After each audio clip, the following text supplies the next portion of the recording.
So what is this Enochian system actually supposed to do? What are the different components of it, practically speaking, and what is each part of the system supposed to achieve? Well, from what we know, from what's come down to us, there's really a few different operations that you can perform using the tools and the invocations of the Enochian system. The first one that I'll mention is the most important. This is the Gebofal ritual. Using the Book of Lower Gaiath, a book of knowledge that was received from the angels by Dee and Kelly, and by using the 48 calls, you're supposed to be able to unlock the mysteries of the universe, gain knowledge into the most holy and sacred mysteries of life. And Dee and Kelly were told by the angels that essentially by performing this Gebofal ritual over 49 days, that they would receive the original wisdom of Enoch, and that the wisdom that they received would in fact be compiled into a new holy book, which would restore the true religion to humankind before the apocalypse happened.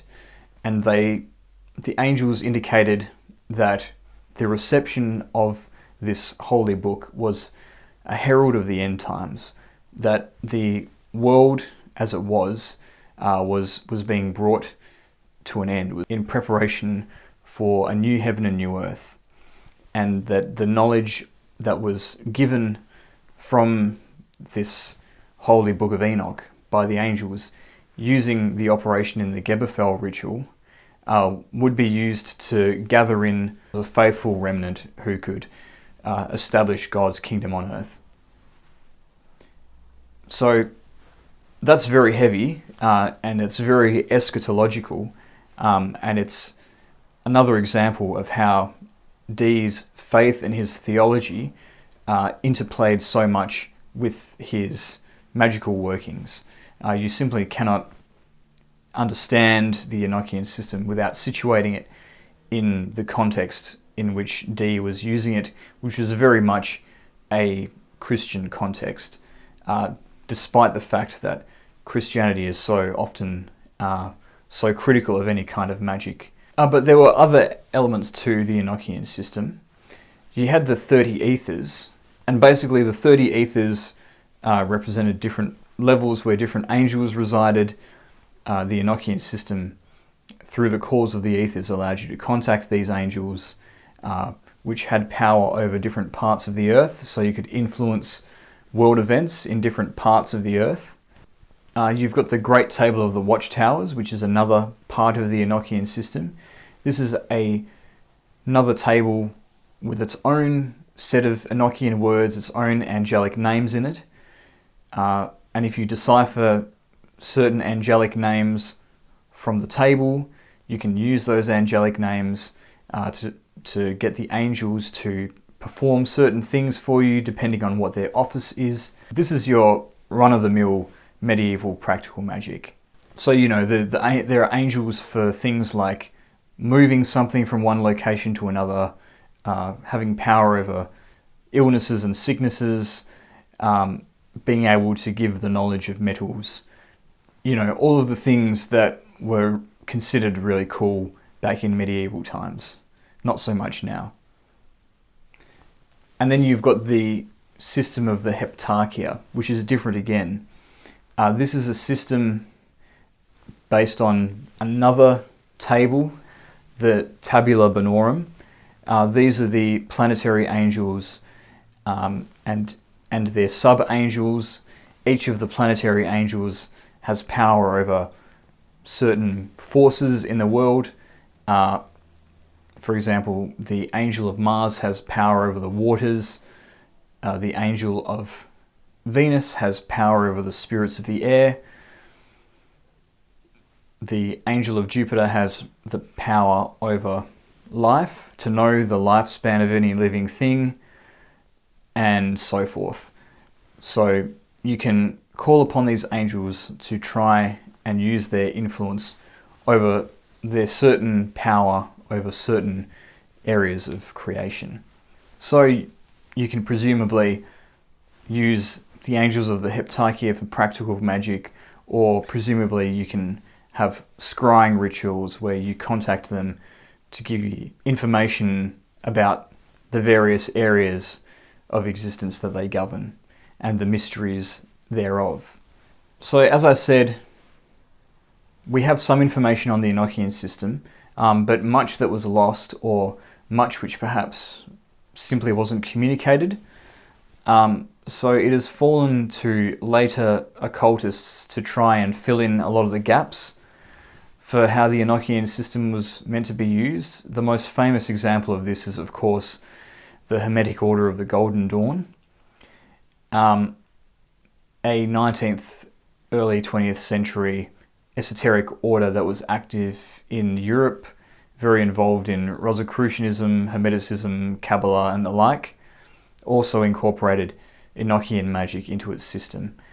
And they added a lot to the Enochian system, which perhaps was not originally intended, such as attributing the first 18 calls that I mentioned earlier to the 4 elements and then the sub-element within each element for a total of 16, and then the last 2 of the 18 calls as representing spirit in the active and passive respectively. So they turned the first 18 calls into a kind of a elemental form of magic, and then they had the 30 Aethyrs tacked on at the end of that.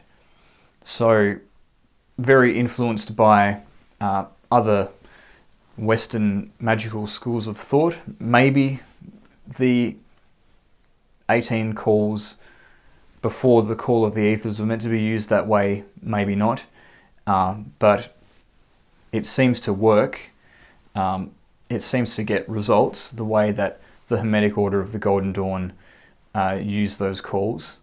And the other significant innovation brought to us by the Hermetic Order of the Golden Dawn was the introduction of Enochian chess.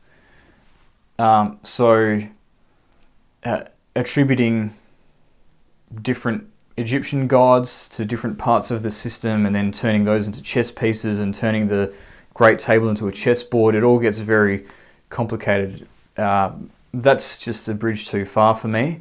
They incorporated a lot of other magical formulas and Kabbalistic god names for various elements and so forth as part of the methodology that they used for contacting certain angels from the Great Table and for opening the 18 calls. As I said, that seems to have worked pretty well. I'm not a D purist or anything like that. I think that if it works and it's generally within the spirit of the original system, go for it. And the Golden Dawn introduced a lot of color coding into the system as well, particularly with the Great Table of the Watchtowers and different colors based on different elements and different zodiacal signs and so forth, different planets. The Golden Dawn like to make everything very colorful. That is another thing that they introduced to the Enochian system.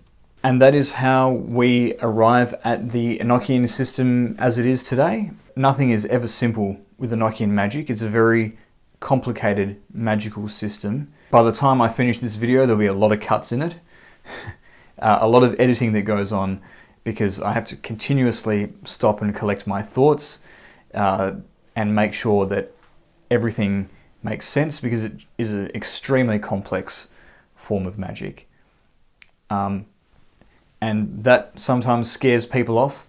People can be scared off because they hear stories about Enochian magic being so powerful that people can't cope psychologically when they use it because of the power that it unleashes.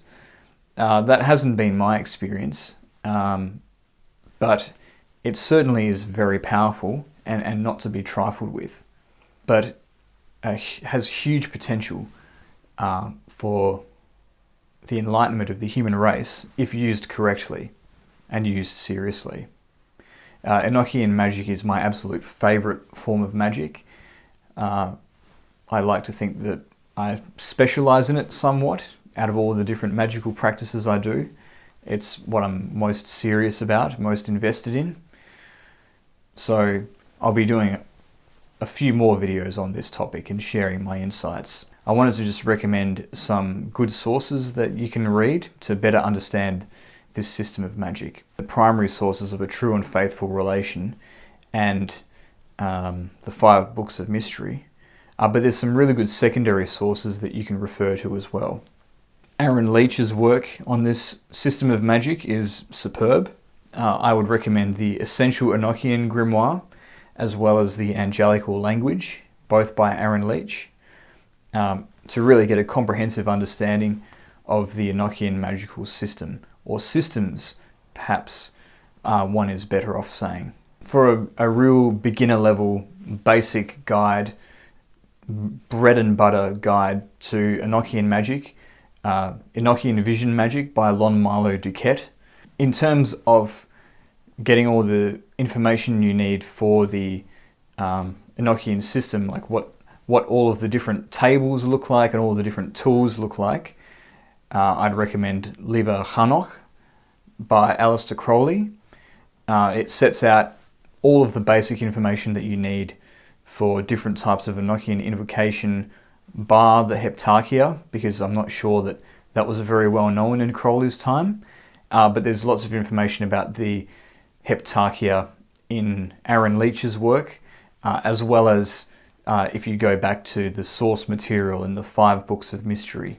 Another book that I've referred to quite a bit is The Lost Art of Enochian Magic by John DeSalvo, PhD. It's got a lot of interesting little tidbits about magic in the Bible and magic in the ancient world, which is kind of unique and adds a bit more interesting background to the whole Enochian system and the world in which it's situated, and some interesting information about Lower Gaiath. And last but certainly not least, I'd like to recommend a book by Jason Louv, John Dee and the Empire of the Angels. This gives a very comprehensive look at the life of John Dee, who he was as a man, both the scientific aspects of his life and the occult aspects of his life that modern historians like to ignore as something of an embarrassment, but which you need to understand his worldview. And what Jason Louv does, he really digs into the background of Dee and what kind of material he was drawing on that informed his worldview, and in turn helps us to fully understand the Enochian system that he developed with assistance, allegedly, from the angels who were communicating through Edward Kelly. And nothing is as comprehensive as that in terms of really understanding the background of the Enochian system and of Dee and Kelly as men. And Aaron Leach has also got some very interesting background information in his comparison between the Enochian system and themes in the Book of Revelation, as well as the Kabbalistic or the Jewish mystical system of the counting of the Omer, the opening of the 50 gates of Binah. But I'll discuss all of that in a subsequent video. That is the introduction to Enochian. So now that I've introduced this system, I'll be talking more about the Enochian system, and I'll be talking about my own experience with the Enochian system, because I've used it extensively and I've got some amazing results. So that is what all of this is leading into. I'm looking forward to making those videos, and I hope that you enjoy them when I make them. So thanks again for listening, and if you've got any comments, please leave them down below. Please subscribe to my channel to support my work, and I look forward to seeing you next time. Thanks.